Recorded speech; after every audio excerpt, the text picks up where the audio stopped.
हज़रात व ख़वातीन आदाब। डॉक्टर खान मेडिकल जोन में आपका इस्तकबाल है। हाजिर हैं हम आपकी खिदमत में एक नए मौजू के साथ। आर्थराइटिस यानी जोड़ों का दर्द, जोड़ों में तनाव या सख्ती पैदा हो जाना। अक्सर ये मर्ज़ बढ़ती हुई उम्र के लोगों में पाया जाता है। आज हम इस मर्ज़ के ताल्लुक़ से डॉक्टर साहब से तफसीली गुफ्तगू करेंगे। लिहाजा मैं डॉक्टर साहब आपसे गुजारिश करूँगा कि प्रोग्राम के आगाज़ में आप दर्द और पीड़ा में क्या फ़र्क है, इस पर आप बात करें। अच्छा, मौजू तो बहुत अच्छा है, क्योंकि ज़्यादातर जैसा कि आपने अभी कहा कि एक उम्र के बाद 40 साल के बाद जो है ये आर्थराइटिस की इंसान को पकड़ लेती है। अब उससे पहले कि हम लोग आर्थराइटिस पर चलें सीधा, आपने सवाल किया है दर्द और पीड़ा में फ़र्क क्या है। तो इसे अंग्रेज़ी में एक्स एंड पेन्स कहते हैं। पेन्स एंड एक्स और एक्स एंड पेन्स कहते हैं। एक जो है एक ऐसा दर्द है जिसे इंसान संभाल सकता है, संभाला जा सकता है। थोड़ा सा दर्द हो रहा है, उसके बावजूद इंसान काम करने लग जाता है। काबिल बर्दाश्त। हाँ, काबिल बर्दाश्त, यस। तो उसको एक्स कहते हैं। थोड़ा सा मार लग गया, जिसकी वजह से आपने अपना काम नहीं रोका और आप काम करते ही चले जा रहे हैं, जो बर्दाश्त के अंदर है, तो उसको जो है एक्स कहते हैं। पेन जो है ये जो बर्दाश्त के बाहर होता, जैसे कि पेट पर दर्द हो गया, इंसान तड़प जा रहा है, मार लग गया, इतने ज़ोर से मार लगा कि वो ना काबिल बर्दाश्त हो गया दर्द। तो एक और पेन में वो फ़र्क है। जो बर्दाश्त के काबिल है उसे एक कहते हैं, जो पेन जो होता है उसको नाकाबिल बर्दाश्त कहते हैं। अब यहाँ पर आपने आर्थराइटिस का भी जिक्र किया है। अब आर्थराइटिस में क्या है, हमारे जिस्म में कई तरह के जॉइंट हैं। कुछ ऐसे जॉइंट्स हैं जो अपना सारा जिस्म का वज़न संभालते हैं, जैसे टुकना है, जो पंजे के ऊपर टुकना है, घुटना है, कमर है। ये तब 2-3 बड़ी जॉइंट्स ऐसे हैं जो सारे जिस्म के वज़न को संभाले रखते हैं। हमारे पास दूसरे भी ऐसे जॉइंट्स हैं, जैसे कि ये पेन का उठाना, पकड़ना, ऐसा खोलना, तो ये भी जो है जॉइंट्स हैं, ये छोटे छोटे जॉइंट्स। अच्छा, अब क्या होता है कि इसके अंदर अगर इस जॉइंट में थोड़ा सा इन्फ्लेमेशन यानी सोजिश जिसको कहते हैं, इन्फ्लेम्ड, अंदर जो है कुछ गर्मी पैदा हो जाती है, जलन सोजिश इस तरह से कुछ होता है, तो आपने देखा होगा कि एकाएक जो है पेन पकड़ते हुए एक अंगली में तकलीफ होती है, एक अंगली में। अब वो जो है दर्द का आगाज़ होता है, वो तो पहले शुरू होता है एक अंगली से, उसके बाद दूसरी उंगलियां हो जाएंगे, दूसरे जॉइंट होंगे, इस तरह से जो है होते होते बड़े बड़े जॉइंट्स को भी अटैक हो जाता है। इसको आर्थराइटिस कहा जाता है इसको, जिसे मजमूई तौर पर आर्थरालजिया कहा जा सकता है। आर्थरालजिया यानी दर्दों का मजमुआ, जो हर तरह के दर्द का मजमुए को कहते हैं आर्थरालजिया।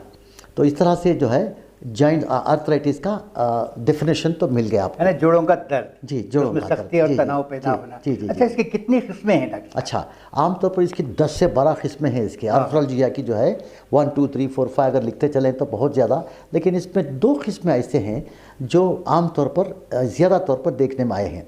एक ऑस्टियोआर्थराइटिस है, दूसरा रिमेटॉइड आर्थराइटिस है। तो ज़्यादातर जो है रिमेटॉइड आर्थराइटिस, जो हड्डियों में जो होने वाले दर्द को कहा जाता है रिमेटॉइड आर्थराइटिस। या ऑस्टियोआर्थराइटिस के पर हम फिर किसी और टाइम पर बात करेंगे। ऑस्टियोआर्थराइटिस जो है वो भी एक आर्थराइटिस की ही बड़ी किस्म है। ये 2 जो ऐसी तरह की किस्में हैं जो इंसान को अटैक करती हैं, जिसके तरफ से इंसान मजबूर हो जाता है। तो अब ऐसा है कि रिमेटॉइड आर्थराइटिस में मान लीजिए कि दोनों जॉइंट्स हैं हमारे, जैसे कि घुटना है, यूं यूं यूं होते रहता, तो इसके अंदर एक तरह की ग्रीस जैसा, ऑयल जैसा होता है, जिसे साइनोवियल फ्लूइड कहा जाता है। तो वो साइनोवियल फ्लूइड कभी कभी क्या है अपने अंदर कुछ बीमारी की वजह से, कुछ सोजिश की वजह से, कुछ जलन की वजह से थोड़ा सा सख्त हो जाता है। जैसे आपने देखा होगा हमारे घरों में तेल 2-3 तरह के होते हैं। एक जो चरागों में डालते हैं वो तेल है, दूसरा जो केरोसिन जिसको कहते हैं, केरोसिन एकदम पतला होता है। जो पकवान का होता है तेल, वो थोड़ा सा गाढ़ा रहता है। और उसके बाद एक और किस्म का तेल है जो उससे भी ज़्यादा सख्ती रहती है, उस पर तहलील नहीं हो सकता वो। तो इस तरह से जो जिस जॉइंट में साइनोवियल फ्लूइड सख्ती पैदा कर लेता है वो, तो उसमें जो है चलते हुए उनको बहुत तकलीफ़ होती है, इन्हें आसानी नहीं रहती इनको।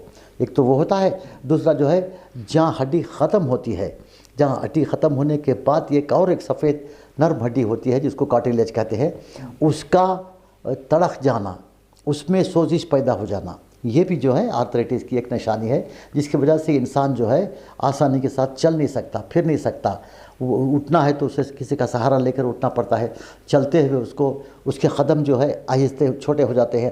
पहले पहले बड़े बड़े कदम से चलता था वो, अब उसके बाद होते होते होते जब आर्थराइटिस आती है छोटे छोटे कदम से, उस पेशेंट को डर लगा रहता है कि कहीं मैं फिसल ना जाऊँ, कहीं मैं डर ना जाऊँ। हाँ। इस तरह से मजबूती के साथ कदम रखने की कोशिश में वो उनकी चाल में फ़र्क आ जाता है ना। आपके कहने का मतलब ये है डॉक्टर साहब कि ये हड्डों की जोड़ों की नकले अमल उसका जो है, हाँ। वो एक सयाल पर डिपेंड करता है। जी। जो दोनों के दरमियान एक सयाल रहता है। हाँ। और उस पर डिपेंड करता है इसकी नकलो अमल, इसकी हरकत। हाँ, जिसको साइनोवाइल फ्लूइड कहते हैं। जी। ये उसमें सख्ती का पैदा हो जाना या उसमें ये क्या बोलते हैं, जैसे ना आपने कहा कि वो गाढ़ापन आ जाता है। जी, गाढ़ापन आ जाता है, तो बिल्कुल फर्क पड़ जाता है उसके हड्डों के नकल अमल में फर्क आ जाता है। जी। जिससे दर्द और सोजिश पैदा होती है। जी। अच्छा, अब क्या है, अगर ये रिमोटॉइड आर्थराइटिस को अगर बहुत दिनों तक पनपने दिया गया तो ये दर्द जो है हमारे जिस्म के दूसरे हिस्सों पे भी असरअंदाज होने लगता है।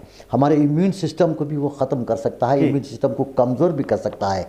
तो इसके लिए जो है जैसे जैसे ही मुमकिन हुआ फ़ौरन डॉक्टर से मिलना, इन्हें ओवर द काउंटर दवा लेकर के हम लोग अपना इलाज खुद करने की कोशिश कभी ना करना।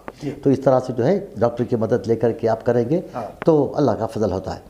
अच्छा, ये रूमेटॉइड आर्थराइटिस क्या है डॉक्टर साहब? अच्छा, मैंने कहा ना अभी कि ये क्रॉनिक इन्फ्लेमेटरी डिसीज़ होती है। ये क्रॉनिक यानी बहुत पुराना, जो बरसों से चलता रहता है और चलता ही रहता है। इन्हें शुरू होता है ये तकरीबन 20-25 साल के बाद। अब उसकी पहली अलामत मैंने कहा कि किसी एक जॉइंट में दर्द होता, बड़े जॉइंट में होता, बाद उसके बाद उससे बड़े जॉइंट में, फिर हाथ को उठाने तकलीफ़ होती है, चलते हुए बैठते हुए तकलीफ़ होती है। तो जो इन्फ्लेमेशन, जो दर्द हड्डियों के जॉइंट में होता है उसको आर्थराइटिस कहते हैं। अच्छा। उसको रिमेटॉइड आर्थराइटिस कहा जाता है इसको। अब वो उसका जैसा कि कहा मैंने, उसका संभालना जो है बहुत मुश्किल होता है वो, मगर ज़रूरी है कि उसके साथ जी तो नहीं सकते। और फिर इसमें क्या है कि ये एक बार आ गया तो समझो दोस्त बन गया, मेहमान बन गया। बिन बुलाया मेहमान है, आता अपनी मर्जी से है, जाता ही नहीं है ये। अच्छा, इसका तदारुक कैसे कर सकते हैं कि ये ना आए? तो इसके लिए हमको क्या करना है कि हम लोग जो है एक मुद्दत, एक क्या कहते हैं उसकी, एक उम्र तक हम लोग थोड़ा सा वर्जिश वगैरह करते रहते हैं। उसके बाद जैसे ही हमें सुकून मिल जाता है ज़िंदगी में, जैसे कि बच्चों की शादियां हो गई, आमदनी सही हो गई, आरामदायक घर मिल गया, तो हम लोग जो है एक्सरसाइज को छोड़ देते हैं, वर्जिश को छोड़ देते हैं। कम से कम यहाँ तक के चलना फिरना भी मुश्किल हो जाता है, चलना फिरना। और घर में जब छोटे बच्चे होते हैं, नौकर ज़्यादा होते हैं, तो ये लेके आकर दो, वो लेके आकर दो, तो जो है जुम्बिश तक नहीं होती। तो इस तरह से जो है ये थोड़ा सा आता जो आने वाला मर्ज आहिस्ता आहिस्ता बढ़ते वो हम पे ही हावी हो जाता है, हम पे ही छा जाता है। तो इसके लिए हमें चाहिए कि कुछ ना कुछ हरकत बहुत ज़रूरी है। छोटी हरकत हो, बड़ी हरकत हो। जैसे घर में है आपको ज़रूरी नहीं है कि आप बाहर जाने के लिए ज़रूरत नहीं है। अब पेन लेना है, बच्चों को बुला के नहीं लेना, नौकर को बुला के पेन नहीं लेना, पानी का गिलास लेना है आपको तो खुद उठ के ले लेना। थोड़ा यानी समझो सुबह से शाम तक, अगर जैसे कहते हैं कि सेल्फ सर्विस की वजह से जो है हम इस बीमारी से दूर रह सकते हैं। ये अगर आने लग गया तो दरवाजे पे आके रुकता है, वो देखता है कि साहिब जिस्म काहिल हैं तो फौरी आ जाता अंदर, नहीं साहिब जिस्म कुछ वर्जिश आते हुए घबराता है। हाँ, आते हुए थोड़ा सा घबराएगा, आएगा ज़रूर। ऐसा नहीं है कि वो डरता नहीं साहब। वो इंसान की जिस्मानी कमजोरी के साथ साथ जाहिर है। मैंने देखा है डॉक्टर साहब, कुछ लोगों को उठते बैठते कराहने लगते हैं। हाँ, कितनी शिद्दत का दर्द होता होगा उनमें। बहुत मुश्किल चलने के लिए जो है पकड़ के चलते हैं, दो पकड़ते हैं, एक आदमी पड़ा है। तो ये जो है अलग ही किस्म का प्रॉब्लम होता है। तो इस तरह से जो है क्या कहते हैं उसको, क्या हमको संभालना बहुत ज़रूरी है। अच्छा, मुझे इसके बीच में ख़त कलामी माफ़, अगर आप इजाज़त दे रहे हैं मुझे, तो मुझे क्या है कि ये एक साहब हैं शहर मैसूर, कर्नाटक, इंडिया के। इनका नाम है मौलाना अफजलुल हुसैन। अब ये हमारे आपका और हमारा इसे बहुत ज़्यादा देखते हैं, मेरे आर्टिकल्स को पढ़ते हैं वो, बहुत ज़्यादा जो है उनको दिलचस्पी है उसमें। बहुत बड़ी बात है ये। तो उसमें जो है दो तरह का इल्म है, इल्म हासिल करने के दो तरीक़े हैं। एक कि हमको बाकायदा दरसी जगहों पर जैसे मदरसों में, क्लासों में, स्कूल में जा कर के तालीम हासिल करना, स्टेप बाई दर्जा पहला, दर्जा दूम, दर्जा तीसरा, ऐसा। तो इस तरह से हमारा दिमाग बढ़ते जाता है। दूसरा तरीक़ा ऐसा है कि पढ़े लिखे लोगों में बैठना, अब वो जो गुफ्तगू करते हैं वो सुनना और उससे जो है नतीजा अख्ज़ करना और उससे सीखने की कोशिश करना, तो ये भी एक तरह की तालीम होती है। दो बड़े लोग जो मुदब्बिर हैं, जो अक्लमंद हैं, जब बात करते रहते हैं तो अगर हम उनको सुनते रहें बैठ करके तो बहुत सी बातें हमको मिलने आज इल्म आ जाती है, मालूम होते हैं। तो इस तरह से जो है हमें डरना नहीं चाहिए। आपको कुछ पूछना है तो हमसे डायरेक्ट पूछिए आप। नहीं, इल्म सीखने में कोई शर्म की बात नहीं, कोई हर्ज की बात नहीं है। हुज़ूर सल्लल्लाहु अलैहि वसल्लम ने कहा था कि अगर आपको इल्म हासिल करने के लिए अगर चीन को भी जाना है आपको तो आप बिला तकल्लुफ़ आप जा कर के वहाँ भी से इल्म सीख कर आओ। चीन का जिक्र उन्होंने क्यों लिया कि अरब से करीब तरीन था वो शहर, तो इसके लिए वहाँ जा कर के, और चीनी लोग जो है अक्लमंद माने जाते थे, तो इसके लिए हुज़ूर अकरम ने उनका जिक्र लिया था। तो मतलब जब हमें वहाँ तक की इजाज़त है कि किसी गैर मुल्क में जाकर भी हम लोग कुछ सीखें, तो मैं तो आपका अपना हूँ, हम लोग आप और मैं तो अब बिल्कुल हम लोग बैठे ही हैं। हाँ। इस मकसद को लेकर के हम लोग जो है इल्म के ज़ख़ीरे को बांटें, आप तक फैलाएं। ये भी कहावत भी है ना डॉक्टर साहब, इल्म के बांटने से कम नहीं बल्कि और बढ़ता है। तो हम लोग इल्म बांटने बैठे हैं, जो हम ना अल्लाह ताला ने हमें जो नवाजा है वो हम आप लोगों को देना चाहते हैं। जी बिल्कुल सही है। तो इस तरह से जो है अगर आप लोग पूछना चाहते हैं, हमको कुछ ये करना चाहते हैं तो बिला झिझक पूछेंगे। दूसरी बात यह है कि आज क्या है, आज हमारा मेडिकल प्रोफेशन इतना गलत हो गया है कि हम लोग जो है किसी ज़माने में मसीहा कहा जाता था हमें, लेकिन आज जो है हमें नोट बनाने की मशीन कहा जा रहा है। मैं आपको दरमियान में एक जोक सुनाऊं डॉक्टर साहब। जी फरमाइए। डॉक्टरों के ताल्लुक से बड़ा अच्छा मशहूर है। जी। क्या है, ये एक डॉक्टर जो है नर्सिंग होम में एडमिट था। हाँ। एक पेशेंट, तो डॉक्टर साहब आए, उसका मुआयना किया और कहा कि भाई अब तुम बिल्कुल ठीक हो, घर जा सकते हो। तो पेशेंट ने बोला कि ठीक है डॉक्टर साहब, मैं आज चला जाऊंगा। तो फिर उसने शिकायत की, डॉक्टर साहब मुझे एक शिकायत है जी। और डॉक्टर साहब ने पूछा कि भाई क्या, बोलो क्या है। तो बोला मुझे पसीने नहीं आते डॉक्टर साहब, पसीना मुझे नहीं आता जी। तो डॉक्टर ने बड़े इत्मीनान से कहा कि ठीक है कोई बात नहीं, कुछ देर आप यहाँ रुक जाओ, आपके पसीने छूटेंगे। तो डॉक्टर बाहर जाता है कमरे से। अब थोड़ी देर बाद सिस्टर आती है, उसके हाथ में बिल होती है, यानी डिस्चार्ज का जो बिल होता है वो देती है। देखने के बाद मरीज का क्या हाल हुआ पसीने छूट गए उसके। तो ये हालत हो गई आज डॉक्टरों की। जी। माफ करना डॉक्टर साहबान अगर माजरत के साथ, नहीं, पर माहौल ही कुछ ऐसा आ गया। हाँ। आजकल ये हो रहा है। देखिए आपने जोक का सिलसिला शुरू किया, मेरे पास भी एक छोटा सा जोक है, मैं जी हाँ, दिलचस्पी चाहूँगा दिलचस्पी रहे। अच्छा क्या है कि एक शख्स आता है किसी केमिस्ट के पास, आकर के वो डॉक्टर की स्लिप पर्ची दे करके बोलता है दवा दीजिए। तो वो जो है उसकी कीमत जो है 150 रुपया कुछ ऐसा कुछ होती है। वो दवा लेकर के सीढ़ियाँ उतरते वो दवा को जो है मोरी में फेंक के चले जाता। तो अब ये जो केमिस्ट था उससे परेशानी होती है, ये क्या है 150 रुपया दे करके उसने दवा ली और लेकर के उसमें फेंक कर चला गया। बोलता साहब भाईजान आइए आप, ये क्या किया आपने, दवा को क्यों फेंक दिया? भाई देखो मुझे जीना है, इसके लिए क्या मतलब है आपका? मैं जो है डॉक्टर के पास गया और मेरी शिकायत मैंने बताई उनको और उनकी फ़ीस दी मैंने, इसलिए कि डॉक्टर को जीना था। तो मैंने जो है डॉक्टर को जीने के लिए उसकी फ़ीस दे करके मैं लेकर आया। अब यहाँ आकर के मैंने आपके पास जो है दवाएं ली। अब मुझे मालूम है कि इसमें कुछ मुनाफा मिल रहा है, दवाएं इसलिए ख़रीदी कि आपको भी जीना है। जी। और मैं दवा इसलिए फिर रहा हूँ, मुझे भी जीना है। तो इस किस्म की तशख़ीस और इस किस्म के अद्वियात का ये शुरू हो गया। तो जो है मतलब कि यहाँ तक नौबत आ गई है डॉक्टरों की। हालांकि बहुत लोग ऐसे हैं जो बहुत ही ज़बरदस्त अंदाज में खिदमत अंजाम दे रहे। हम लोग माजरत चाहेंगे डॉक्टर साहबान से, ये गुफ्तगू है दिलचस्पी लाने के लिए हम लोग, वरना अच्छे डॉक्टर भी हैं, एक मुक़द्दस पेशा है। ऐसा नहीं कि भाई हर डॉक्टर ऐसे होता है, डॉक्टर्स बहुत सारे अच्छे हैं, आज भी इंसानियत की खिदमत कर रहे हैं। बस बराए गुफ्तगू चलते चलते बातें निकल आई है, हम डॉक्टरों से माजरत खा हैं। अच्छा, अब आपका एक सवाल था कि इसका ट्रीटमेंट क्या हो सकता है बोलकर। इसके लिए हमको क्या करना है, जैसे कि मैंने कहा थोड़ा सा क्या कहते हैं उसको, कि ज़रा वर्जिश को जहन में रखेंगे। अब उसके बाद में जो है हमको थोड़ी सी फीलिंग होती है जॉइंट्स में दर्द के लिए, तो हमको गर्म कपड़ा, पानी में गर्म कपड़े में डुबा करके लगा के रखेंगे और फिर क्या है कि उसका सेक लेंगे, एक ईंट वगैरह को गर्म करके उसके तरह से सेकेंगे, क्योंकि आर्थराइटिस के लिए दवा नहीं है, बस उसको कम करने के लिए है। उसकी जो शिद्दत है उस शिद्दत को कम करने के लिए दवाएं हैं, लेकिन घटाने के लिए, हटाने के लिए दवाएं मुश्किल हैं। एक बार ये साहब आ गए, जैसा कि कहा कि वो आते ही चले जाते हैं, आकर बैठ ही जाते हैं, हटते नहीं।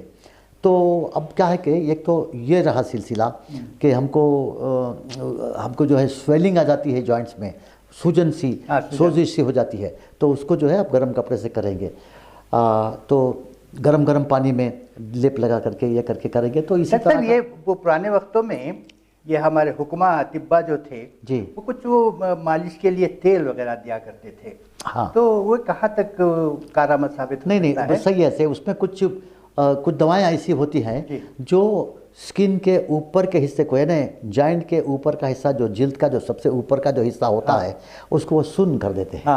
उसको सुन्न करके उस पर थोड़ा सा अंदर दाखिल होने की कोशिश करके वो दर्द को जो है कम करने की कोशिश करते हैं, ठंडापन लाने की कोशिश करते हैं। इससे जो है बहुत फ़ायदा होता है, लेकिन पूरा फ़ायदा मुकम्मल सिर्फ तेल की वजह से नहीं होता। एक एडेड सपोर्ट हो सकता है वो, एक added support, not the only support. उस पर भरोसा इतना ज़्यादा नहीं करना चाहिए, लेकिन उसको हटाना भी नहीं है। उबाल पर पानी, जी, उबाल पर पानी जैसा है, मगर दूसरे सपोर्ट के साथ, दूसरे दवाओं के साथ अगर इस चीज़ को भी अगर लिया गया तो अल्लाह का करम है। तो जो है अब डॉक्टर साहब देखिए जी, हम लोग चाह रहे थे कि इस गुफ्तगू को हम लोग मज़ीद दिलचस्प बनाएं और दिलचस्प के साथ साथ मज़ीद मालूमाती बनाएं। तो हम ये गुफ्तगू को तफसील से करने के लिए मैं समझता हूँ कि आज जो वक्त है हमारे पास काफ़ी नहीं है। हम लोग इसके अगले हिस्से को अगले एपिसोड के लिए, मेरे ख्याल में बहुत सही है। हमने जो है आर्थराइटिस को तो रिमेटॉइड आर्थराइटिस को कवर कर लिया, आपको बतला दिया कि रिमेटॉइड आर्थराइटिस में क्या है कि सोजश होती है, जलन होती है, जॉइंट में पेन होता है, पीड़ा होती है, तकलीफ होती है उठने के लिए, बैठने के लिए। तो ये जो है आर्थराइटिस जो होती है साइनोवियल फ्लूइड की वजह से होती है। उसका जो मेम्ब्रेन है वो जब सूज जाता है, तो जो जॉइंट के ऊपर एक मेम्ब्रेन सा होता है, खौल सा होता है, जो इस आयल को बचा के रखता है, उसकी सोजिश, उसकी सूजन की वजह से ये आर्थराइटिस होता है। जो एक बार आ गया तो समझो आ गया। Sometimes it will last till the life तक, यानी पूरी ज़िंदगी तक भी ये जो है साहब साथ ही रहते हैं। तो अब हमारा टॉपिक रह जाता है ऑस्टियोआर्थराइटिस। ऑस्टियोआर्थराइटिस को मेरा ख्याल है कि हम लोग नेक्स्ट वीक के लिए रख लेते हैं, तो और ज़रा तफसील से बात कर लेंगे। जी हाज़रीन, देखिए, और जैसा कि डॉक्टर साहब ने कहा कि इसका अगला हिस्सा हम अगले एपिसोड में मुफस्सिल तौर पर आपके सामने बात रखेंगे। आइए चलिए अब हमने ज़िमनी जो ये आमतौर पर हम लोग करते हैं, एक मौजूद ज़िमनी भी हमारा हुआ करता है। आज हमने लिया है प्याज। जी। देखिए डॉक्टर साहब, भाईजान आप सिर्फ प्याज लहसुन हल्दी पे ही रहेंगे या कुछ आगे भी बढ़ेंगे? नहीं, देखिए डॉक्टर साहब, असल में ये बुनियादी चीज़ें हैं। हाँ। जैसा कि मैंने कहा कि ये एक तबीब साहब से, मैंने जो बहुत हाजिर डॉक्टर थे उनसे मैंने पूछा कि डॉक्टर साहब ये इसकी इब्तिदा कैसे हुई? अच्छा, तिब की इब्तिदा कैसे हुई? तो बोलते कि भी एक इल्हामी इल्म है। अच्छा, इल्हामी इल्म है। आज हमारे पास तहकीकात हैं, साइंस है, मेडिकल साइंस है, जिसकी बुनियाद पर हम जान लेते हैं कि फ़लाँ चीज़ फ़लाँ के लिए मुफीद है। उन दिनों जब कुछ नहीं था आपके पास, तो कैसे आप लोग इलाज मुआलजे क्या करते थे? वो कहते थे कि ये इल्हामी इल्म है, अल्लाह की तरफ से विदियत करता इल्म है, जिससे हम जान जाते थे कि हम लोगों पे कैफियत तारी होती थी कि फ़लाँ चीज़ फ़लाँ मरज़ के लिए मुफीद है। तो यहाँ से इसकी इब्तिदा होती है। जी। तो ये जो बुनियादी चीज़ें हैं, कि जड़ी बूटी जो है, ये आज के तिब की बुनियादी चीज़ें हैं। यूँ समझे कि यहीं से इसको फ़रोग मिला, यहीं से हमारी तहक़ीक़ात शुरू हुई। मैं प्याज के ताल्लुक़ से कुछ बातें आपको बताऊँ डॉक्टर साहब। देखिए, एक वैदिक पीरियड से मैंने कुछ इसका मुतालिया किया, तो वैदिक पीरियड जो दस्तावेज़ात हैं, उसमें लिखा है कि प्याज की दरियाफ्त मिस्र में 5000 साल पहले हुई। बिल्कुल सही, मैं अभी बोलने वाला था, आपने मेरी मुँह की बात छीन ली। नहीं, अब जी। और उसकी वजह क्या है? 5000 साल पहले तो हुई। अब हम प्याज देखते हैं तो उस पर परत दर परत होती है, परतें होती हैं, एक के ऊपर एक के ऊपर है। उन परतों का मतलब, उन परतों का फलसफा उन मिस्रियों के पास क्या था जी, आज तक समझ में नहीं आया। जी। मगर उन परतों की बुनियाद पर उन्होंने बड़ी अहमियत दे रखी थी प्याज को। आज भी अगर हम एहराम मिस्र में देखें, अंदरूनी दीवारों पर इसके नक्श मिलते हैं। हाँ हाँ हाँ। यानी इतनी अहमियत वो देते थे, सिर्फ किस बुनियाद पर कि वो परतदार चीज है, परत पर परत है। वो परत का उनके पास फलसफा क्या था नहीं मालूम, दरअसल उन्होंने दर्जा दे रखा था प्याज का। और उसके बाद वहाँ से आप जाएं इस पर यूनान की तरफ, यूनान वालों ने खेल और कूद को यानी स्पोर्ट्स को ज़्यादा अहमियत दे रखी जी, थी। जी, जी, जी। तो उन दिनों वो होता था कि जब कोई भी खिलाड़ी किसी खेल में हिस्सा लेने होता उसको, तो प्याज का जूस पिया करता था। अच्छा। और फिर प्याज को अपने जिस्म पर मल लिया करता था। अच्छा। इसकी क्या वजह है नहीं मालूम। उसके बाद हम लोग आए इस तरफ रोमन्स, तो यहाँ जो है इसको इलाज मुआलजे में इस्तेमाल होने लगे, जैसे सांप के कांटे के लिए, जी, कुत्ते के कांटे के लिए, जी, जी, जी। हैजा के लिए और हाजमे के लिए, इन चीज़ों में प्याज का इस्तेमाल होने लगा। अगर हम यहाँ हमारे हिंदुस्तान की तरफ हम लोग आते हैं तो वैदिक पीरियड में एक चाणक्य बल्कि एक बहुत बड़े वैद्य थे। हाँ हाँ। और उन्होंने जो है प्याज को जो है बड़े बेहतरीन तरीके से इस्तेमाल किया है इलाज मुआलजे के लिए। जी। खासकर जो है हाजमे के लिए, हाजमे के लिए, हाजमे के लिए, ये हाँ हाजमे के लिए जो बहुत है फायदे की चीज़ है। हाँ, आज भी हम देखते हैं, बिल्कुल मैं हिंदुस्तान की बात करूंगा, हमारे मुल्क हिंदुस्तान की, तो शुमाली हिंद में बनिस्बत जुनूब के इसका इस्तेमाल ज्यादा है। हम देखते हैं पंजाब में हाँ। सूखी रोटी होती है और प्याज होती है, और उसके साथ शहद का इस्तेमाल करते हैं। जी जी जी। तो प्याज का इस्तेमाल यहाँ एक क्या कहते हैं हम लोग दवा के तौर पर, हाँ, खूब फरमाया, खूब फरमाया, इस्तेमाल होता है। और जी, जिसके जी। साथ खाने में भी हम लोग इसे इस्तेमाल जी, जी, करते हैं। जी, मैं जी। चाहूंगा डॉक्टर साहब आप प्याज के ताल्लुक से इसके क्या फायदे इसके हैं? कुछ फवायद हैं। अच्छा, अब देखिए साहब जनाब, प्याज तो बहुत छोटी चीज़ है जिसको कच्चा भी खाया जा सकता है, पका कर भी खाया जा सकता है। कच्चा खाने से ज़रा सा देर हजम है ये। अच्छा, पका कर खाने से ये हाजिमे को, अच्छा, ये जायके में भी जरा तुर्श है। हाँ, तुर्श है, और उसके अंदर एक तरह की एक एसिड जैसी कोई चीज़ निकलती है, जो फ्यूम्स निकलते हैं, जो हमारे आँख में एक्रीमोनियल जो ग्लैंड्स होते हैं, जो आंसू को निकालने के, उनको एक्टिवेट करता है, लिहाजा पानी निकल आता है, रोने लगते हैं, वो लगता है। अच्छा, इसमें क्या है, एंटी ऑक्सीडेंट्स इसमें लोड किया हुआ है, भर दिया गया है इसको, जैसे कि किसी बोरे में तमाम चीज़ें डाल के ठोस के भरती ना, इस तरह से एंटी ऑक्सीडेंट को ख़त्म करने के लिए ये बहुत ज़्यादा लोड कर लिया गया है। उसमें कैंसर को फाइट करने के लिए, आने वाले कैंसर को फाइट करने के लिए जो जूस होते हैं, उन जूस का की भी भरमार है इसके अंदर। कंपाउंड्स को वो कंट्रोल करता है, और ब्लड में जो शुगर आने वाली है, या शुगर बन रही है, या शुगर बन गई है, उसको भी वो थोड़ी हद तक कंट्रोल करता। बोन की डेंसिटी, यानी मतलब आप डेंसिटी का मतलब समझते हैं आप, सख्ती बोन की, सख्ती, नरम और सख्त, तो बोन की डेंसिटी जो है उसको बढ़ाता है वो। एंटीबैक्टीरियल प्रॉपर्टीज़ हैं उसके अंदर, यानी अगर वो ज़्यादा खाते रहें तो पेट के अंदर पैदा होने वाले कीड़े मर जाएंगे। डाइजेस्टिव हेल्थ को बढ़ाती है वो, यानी खाना हजम करने के लिए को प्रमोट करती है। Many recognise since ancient times. अच्छा, बहुत पहले आपको, आप तो जानते हैं, अच्छी तरह जानते हैं, सबसे पहले जो है लिखने का रिवाज जो है इजिप्ट में हुआ था जी। अब वो उनके पास कुछ परिंदे तो थे, कुछ सांप होते थे, कुछ वो कुत्तों की निशानियाँ इस तरह से लेकर के बनाते थे। तो सबसे पहले जो है लिखावट की ईजाद हुई थी इसमें, यानी इजिप्ट में। तो वो एक कीचड़ के ये इसमें तख्तियाँ होती, हाँ, बना करके लोग लेके जाते थे। कि मैसेज क्या है, ये बादशाह का मैसेज, वो बादशाह को क्या है, ये ढोकर ले जाके बताते थे, तो वो पढ़ लेता था कि क्या हो रहा है, कि फलां कौन आने वाला है। उससे भी पहले, आपने कहा कि हज़ारों साल पहले, उससे भी पहले जो है प्याज का की ईजाद हो गई थी, मतलब ईजाद, दरियाफ्त हो गई थी वो। तो हार्ट डिसीज़ के लिए, जिनको हार्ट है उनको प्याज का अच्छा खाना बहुत फ़ायदेमंद होता है ये। और मुंह में जो अक्षर जो आ जाते हैं, अल्सर जो आते हैं, उनके लिए प्याज का ये लेना भी बहुत ज़रूरी है। और फिर सर में दर्द अगर होता हो तो प्याज का जूस नहीं लगाएंगे, बल्कि प्याज खाएंगे तो वो भी होता है। और आयरन का अब्जॉर्प्शन है, समझो हमें कुछ आयरन की कुछ गोलियां ले रहे हैं, आयरन के कुछ दवाएं ले रहे हैं हम, उसका अब्जॉर्प्शन फास्ट होने के लिए प्याज जो है बहुत मदद करती है ये। अब विटामिन बी, इसके अंदर विटामिन बी में B1, B6, B12 वगैरह वगैरह वगैरह जितने भी हैं, वो इनको अब्जॉर्ब करने के लिए बहुत फ़ायदेमंद चीज़ है ये प्याज। वो इन्हें जब उसके साथ आप खाएंगे तो जो वेस्ट जाने वाली है उसमें से भी वो निकाल के फ़ायदेमंद इसको पहुंचाता है वो। और फिर पोटाशियम की एक गुड हेल्थ है ये, क्या एक गुड सोर्स है ये पोटाशियम अगर कम है जिस्म के बॉडी में तो क्रैम्प्स पैदा होते हैं हमको। और फिर पोटाशियम हमारे बहुत से लोगों में की कमी आ जाती है। तो इस तरह से जो है हमारी इम्यूनिटी को भी बूस्ट करती है प्याज। ये तमाम चीज़ें, और फिर जायका देने वाली चीज़ है ये। अब गोश्त में भी प्याज लगता है, कच्ची प्याज भी खाते लोग। इस तरह से जो है ये कुछ छोटी छोटी बातें थी जो जिसकी वजह से नहीं, देखिए डॉक्टर साहब, मैं आपको दरमियान में माफ़ी चाहूँगा खत्ते कलामी के लिए। मेरे अपने ज़ाती तजुर्बे बचपन में जी कोई एक बीमारी फैल गई थी। हम लोग खरियाजात में रहते थे अक्सर, तो मेरी वालिदा प्याज मेरे जेब में रख के भेजा करती। हाँ, देखो एंटीबैक्टीरियल प्रॉपर्टी है ना उसमें। तो मेरी समझ में नहीं आता था कि इसकी वजह क्या है। जी। और वो एक आलडा कुछ होता था काला सी, हाँ, उसके साथ प्याज रखती थी। तो भाई ये ले जाना। अच्छा, दूसरी बात एक और मैं बताऊं, ये वो मैंने खुद अपने आंखों से देखा और मेरे साथ भी हुआ है। जब हम बचपन में धूप में खेला करते थे, जी, तो नाक से खून निकलता था, यानी हम उसको नाक छूटना कहते थे। नाक छूटना, करेक्ट।